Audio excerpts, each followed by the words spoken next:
If you were really smart with your scheduling, and this is where we like ultimately want to take the industry, you could actually have like 100% utilizations and drivers home every night if you strategically place them in like key locations throughout the country and set up this relay meet and turn network. Somebody said this to me years ago on my podcast, I use it as an example all the time now. As they said, Joe, what if you and I ran a surgery center? We had a whole bunch of surgeons working for us. How would we run it? I guess we'd have the surgeons do nothing but surgeries. Yep.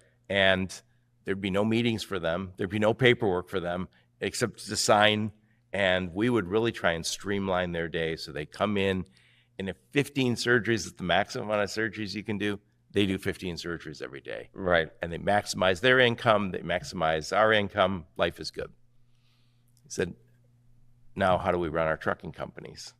And he said, now you might say, well, truckers don't make the same amount of money as a surgeon. But he says, but the truck isn't worth anything if it's not moving. Absolutely.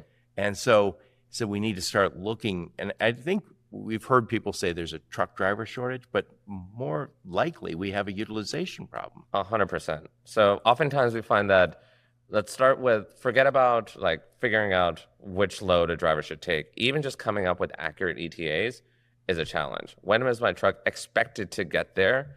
And is that an efficient like use of the driver's time? Maybe he gets there and he has to wait 13 hours to actually unload. So that's 13 hours of wasted time for the driver.